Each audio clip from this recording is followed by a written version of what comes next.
Well, right now, an alleged serial rapist in St. Paul is in jail, arrested after a nationwide search.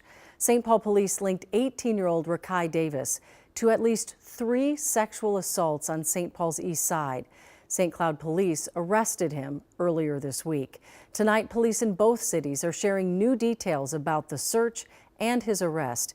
And they told our Raya Katene they believe more victims may be out there.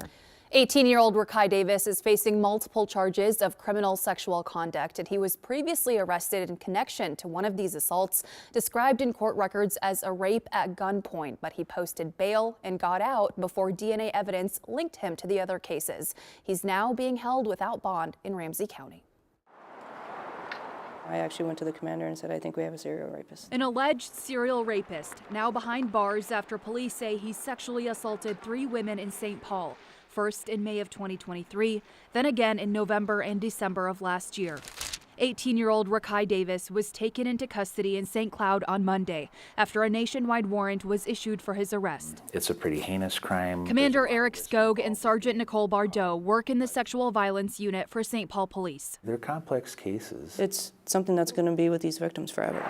They say Davis used weapons, including a knife and gun, to threaten women he'd met online as he sexually assaulted them in alleyways. Court records show one victim said Davis slid a knife across her neck. "I thought he was going to kill me," she told a nurse during a sexual assault exam. "Stab me or shoot me." To violate somebody in this way, it's just an awful thing. A combination of DNA evidence, surveillance video from neighbors, and detective work helped Sergeant Bardot and investigators connect the 3 cases and track Davis down. She believes there are at least 2 other victims who've not come forward, and she hopes they know they're not alone. It's something that's so violating, and bringing the person who committed that to justice and having them be held accountable for their actions. No matter the circumstances, we just encourage people to come forward one way, shape, or form. Ramsey County does offer victims and survivors of sexual violence a number of options for reporting assaults if you're not comfortable going directly to police. You can talk to an advocate instead and explore your options from there. We do have a lot more details about that right now under the story on KARE11.com, and Davis is scheduled to appear in court on March 28th. Julie. All right, thank you, Raya.